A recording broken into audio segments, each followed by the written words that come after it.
과자 드실 바에는 담배 태우시라고. 그 정도로 잇몸에는 정말로 안 좋습니다. 어르신들 보면 팔자주름이 깊어진다거나 세로주름들 많이 있으시잖아요. 저분의 잇몸이 치아를 조금 잃으셨구나. 저희가 연구한 것들 중에 가장 신기했던 게 치매 환자분들의 뇌에서 잇몸 질환에 관련된 세균이 관찰된 거예요. 어떤 연구에서는 잇몸 질환을 열심히 치료했더니 당 수치가 좋아졌고요. 치매가 예방이 됐고 비마도 안 해결됐습니다. 녹아내린 잇몸 가진 분들에게 현실적인 좋은 루틴 하나 소개해 주신다면? 제가 생각하는 가장 좋은 방법은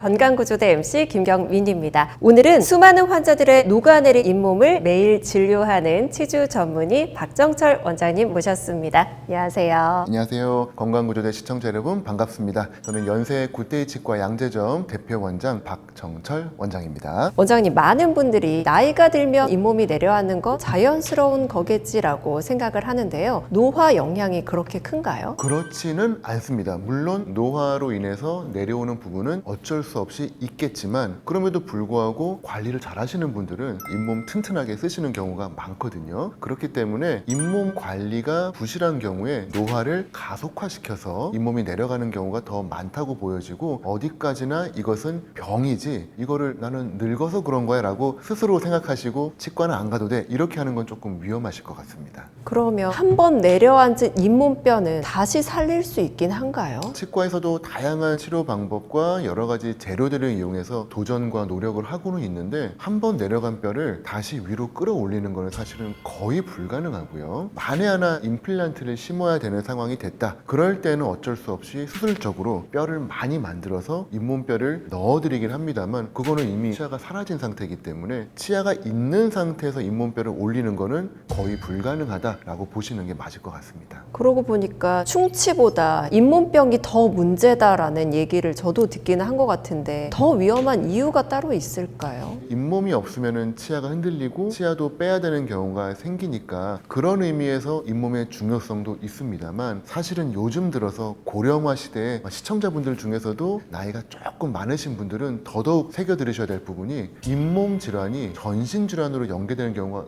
너무 많이 있습니다. 지금 현재 연구에 따르면은 치매, 당뇨, 골다공증, 폐렴, 심혈관 질환, 잇몸 질환이랑 얘랑 왜 관계가 있지? 하는 질환들이 잇몸 질환에 의해서 유래되고 악화되는 경우들이 정말 많다고 하니까 잇몸 관리가 그만큼 중요하다라는 걸 알 수 있죠. 저는 이렇게 중요한지 사실 몰랐는데요. 네. 너무나 양치질을 잘해야겠다부터 치과 진료도 빨리 보러 가야겠는데 이런 생각이 들거든요. 그런데 잇몸병이 심해지면 얼굴 모양이 이상해진다고도 맞아요. 하던데 실제로 네. 환자분들 보면 그렇던가요? 특징적인 얼굴 형태들이 있으세요. 틀니 끼신 환자분들에서 많이 관찰되는 거지만 얼굴의 전체 길이가 짧아져요. 치아가 흔들리게 되면은 치아가 힘을 못 받고 주저앉거든요. 앞으로 돌출입이 등장을 하기 시작을 하고요. 어금니가 주저앉으니까 위아래 얼굴 길이가 짧아집니다. 그리고 여기 긴장감이 사라지니까 예전 어르신들 보면 세로주름들 많이 있으시잖아요. 여기 주름이 생긴다거나 팔자주름이 깊어진다거나 아래턱이 앞으로 돌출한다거나 해서 얼굴 형태만 봐도 저분의 잇몸이 치아를 조금 잃으셨구나, 이런 것들을 대충 짐작할 수는 있죠. 잇몸병이 전신 질환과 연관이 있다고 해서 네. 제가 정말 놀랐는데요. 그 이유가 세균이 침투해서 그렇게 되는 걸까요? 정확하게 말씀하셨는데요. 입안에는 너무나 많은 세균들이 있습니다. 하지만 거의 대부분은 착한 세균들이에요. 근데 이 착한 세균들이 점점 나쁜 세균들이 침투하면서 그 숫자가 줄어들게 되면 어느 순간 밸런스가 파괴가 되고 안 좋은 세균들이 많아지는 순간 잇몸에 염증이 가게 되죠. 이 두 가지, 세균과 염증 인자들이 혈관을 타고 온 몸으로 퍼집니다. 저희가 연구한 것들 중에 가장 신기했던 게 치매 환자분들의 뇌에서 잇몸 질환에 관련된 세균이 관찰된 거예요. 도저히 들어갈 수가 없는 구조입니다. 뇌라고 하는 거는 블러드 베슬 베리어라고 해서 아주 미세한 필터가 들어가 있어서 뇌로는 나쁜 것들이 못 들어가게 채로 걸러내고 있거든요. 아주 깨끗한 공간이에요. 근데 입안에 있는 잇몸 세균이 어떤 경로인지 모르겠지만 뇌의 조직에서 발견이 된 겁니다. 그리고 치매를 유발한다 라고 결론이 되어 있고요. 류마티스 관절염, 무릎 안에서도 잇몸 질환 세균이 관찰이 됐어요. 그래서 세균이 직접적으로 혈관 혈관을 타고 들어가는 기전이 1번이고, 두 번째는 세균이 직접 못 들어갈지라도 여기서 만들어진 염증 신호들, 한참 지금 전쟁이 일어난 거예요. 세균에 의해서 염증이 생기고 그거를 싸우기 위해서 몸의 군인들이 전쟁이다 라고 신호를 보내는데, 그 신호가 여기에 머물러야 되는데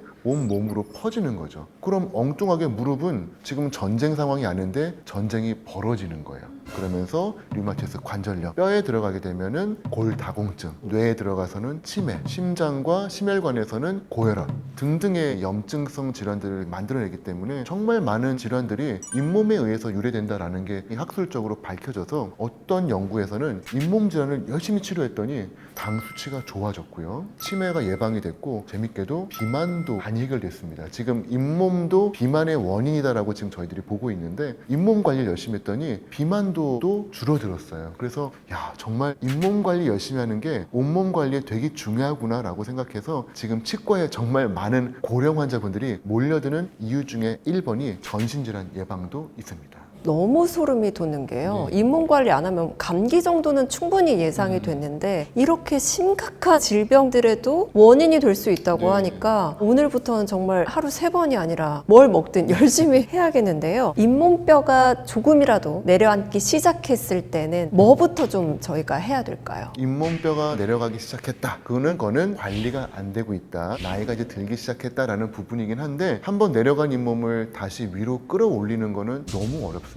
그렇기 때문에 저희는 무조건 예방이고요. 저희 치과적으로는 잇몸을 다시 끌어올리는 수술이라든지 잇몸 재생 치료들이 존재하고는 있습니다만, 무엇보다도 여러분의 습관을 바꿔주시는 게 제일 좋을 것 같아요. 제 생각에는 잇몸병은 생활습관병입니다. 고혈압을 생활습관병이라고 표현을 하거든요. 밤에 먹고 자고요, 맵고 짠 거 좋아하고 운동 안 해요. 그럼 이제 고혈압 약으로 해결하지 말고 대부분 내과 선생님들은 살 빼세요, 운동하세요, 짠 거 먹지 마세요. 에이 뭐 이러지만 사실은 그게 가장 좋은 방법인 것처럼, 잇몸 질환을 치료받기 위해 치과에 오셨는데 칫솔질 열심히 하세요, 치실 열심히 하세요, 자주 오세요 그러면 에이 뭐 이렇게 하실 수 있는데, 그게 가장 확실한 방법입니다. 칫솔질을 올바른 방법으로 할 수 있도록 습관을 교정하시고, 치과에 자주 오시고, 관리를 자주 받으시고, 불편할 때 바로바로 오시고, 이러한 습관 교정이 가장 효과적인 방법이라고 생각이 듭니다. 또 녹아내린 잇몸 가진 분들에게 현실적인 좋은 루틴 하나 소개해 주신다면요. 제가 생각하는 가장 좋은 방법은 칫솔질을 아침, 점심, 저녁 추가적으로 자기 전에 한 번까지 해서 총 4번을 해주시는 거고, 그리고 나서 치실과 치간 칫솔을 통해 가지고 그 사이사이를 꼼꼼하게 닦아주시는 거고, 마지막으로 소금물 가글로 부드럽게 미지근한 물로 하시게 되면은 잇몸 마사지도 되고 혈액순환도 좋아질 것 같아요. 이렇게 해서 깨끗하게 됐는지를 텅 테스트로 마무리하신 다음에 잇몸 관리를 하시고, 잊지 마시고 1년에 한 번 내지는 6개월에 한 번씩 오셔가지고 치과에서 큰 병이 생기기 전에 꼭 미리 검진하셨으면 좋겠고, 잇몸병은 무엇보다도 소리가 없는 질병입니다. 저희가 옛날 말로 소리 없는 이빨 도둑이라는 표현을 쓰는데, 아파서 오시면은 늦는 경우가 너무 많아요. 그래서 절대 아프기 전에 미리미리 별거 없어도 한번 나오시면은 아주 좋은 생활 습관이 될 것 같습니다. 양치질과 생활 습관이 너무 중요하다는 게 느껴지고 있는데요. 그럼 환자분들 많이 오셔서 보다 보면 잇몸이 내려진 분들의 공통적인 습관이 보이는 게 있을까요? 잇몸이 많이 내려가고 파괴되어 있는 분들이 거의 대부분 딱딱하고 질긴 음식들을 많이 좋아하세요. 저희가 가장 싫어하는 것들 중에 하나가 오징어입니다. 오징어 저도 좋아하긴 하는데 오징어 너무 딱딱해요. 특히 마른 오징어 너무 강력하고요, 육포 너무 강력합니다. 씹는 힘 자체가 잇몸에 상당히 많은 트라우마를 주고요, 특히 얘네들은 섬유질이 있기 때문에 사이에 박혀버리면은 잘 안 빠집니다. 그래서 치실로 제거하지 않으면은 언젠가는 잇몸병을 유발할 수 있기 때문에 오징어,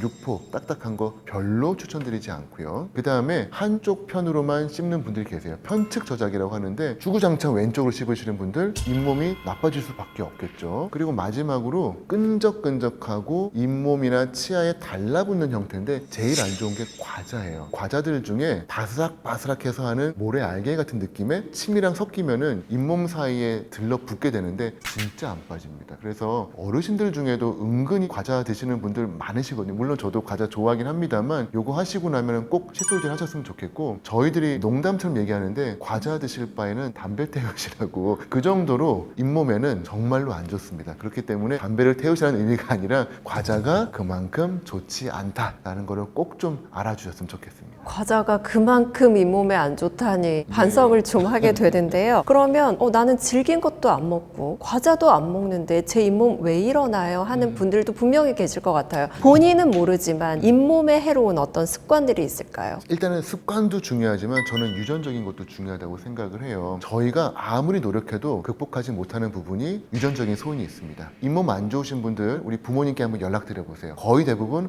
나도 잇몸 안 좋아라고 하실 분들이 많으실 텐데 대부분 어머님 아버님 쪽에 잇몸 안 좋으신 분들은 자녀에게 그대로 연결이 됩니다. 이거는 여러 가지 식이 습관이 전달돼서 그런 걸 수도 있겠지만 면역적으로 골 대사가 특히 안 좋다거나 콜라겐 대사가 특히 안 좋다거나 아니면 염증에 취약한 경우, 이런 경우들이 의외로 많으시거든요. 그렇기 때문에 유전적인 요인이 사실은 제일 중요하고 그거를 극복하는 게 저희의 습관들이 되게 되는데, 주무시면서 일을 가는 습관들, 섬유질이 많은 식사를 하시고 나서 치실을 하지 않는 습관들, 이러한 습관들이 누적이 되게 되면 여기에다가 기름에 불을 얻는 격이 될 것 같아요. 그래서 유전적인 요인도 되게 중요하다고 생각하고, 마지막으로 환경도 중요합니다. 이거는 가정 분위기라고 볼 수 있는데요. 부모님이 칫솔질 열심히 하시는 분들은 자녀들도 칫솔질 열심히 합니다. 어머니가 치실질 하면은 아이들도 치실질을 많이 해요. 그렇기 때문에 되게 재밌는 연구가 하나 있는데, 아이가 잇몸 관리를 얼마나 잘하는가를 추적을 해봤더니 어머니가 치실질을 하게 되면은 자녀가 치실 관리할 확률이 두세 배가 증가한다고 해요. 거기에다가 더 재밌는 거는 어머니가 아무리 열심히 해도 형이 치실질을 하면은 동생이 따라할 확률은 더 높다고 합니다. 그래서 어른들로부터 자녀들은 배운다고 하고요. 여기서 가장 중요한 결론은 아버지는 치실질을 하건 말건 자녀에게 큰 영향이 없다라는 결론이 있어서 아버지로서 약간은 안도의 한숨,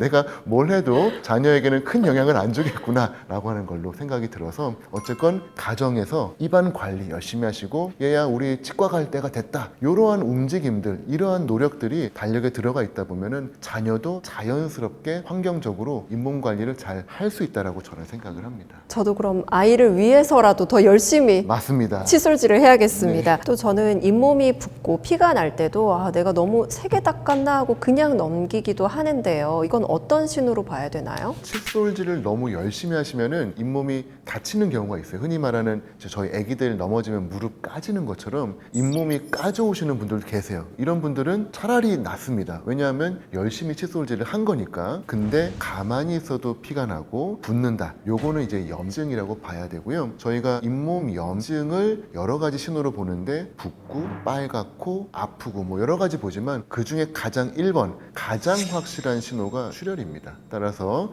아침에 일어나서 칫솔질을 했는데 피가 났다. 물론 이제 목에서 넘어오는 피도 있겠지만 기관지는 괜찮고 잇몸 쪽이 안 그래도 어딘가 좀 불편했는데 피가 났다, 무조건 염증이 생긴 걸로 간주하고 빨리 치과에 오시는 게 가장 빠르게 예방하시는 방법입니다. 또 잇몸이 부을 때 보면 특히 스트레스 받고 컨디션이 안 좋을 때 그렇더라고요. 이게 잇몸이 좀 영향을 많이 받나요, 원래? 네. 신기하게도 잇몸이 온 몸이랑 연결돼 있어요. 그래서 말씀하신 스트레스가 잇몸이랑 같이 가고요. 몸의 컨디션, 이런 것도 잇몸이랑 같이 가서 사실은 잇몸에 생긴 질병 때문에 큰 병이 생긴 거를 발견하는 경우도 있고, 거꾸로 공부 열심히 하시고 또 밤에 스트레스 받고 업무로 힘든 분들, 잇몸이 나빠져서 결국은 잇몸도 잃고 건강도 잃은 경우들이 많기 때문에 잇몸은 온몸의 상태를 그대로 보여주는 신호등이다 라고 보시면 좋을 것 같아요. 또 잇몸이 줄어든 상태에서 스스로는 회복됐다고 여기는 분들도 계시다고 하더라고요. 그렇죠. 이런 경우는 왜 그런 건가요? 예를 들어서 스케일링을 한번 받았습니다. 그리고 이제 막 치아가 시렸어요. 야, 내가 그 치과 갔다 와서 더 나빠졌다, 그 치과 가지 마라 막 이러면서 막 뭐라 하시죠. 그러다가 어느 순간 시린 게 좀 사라져요.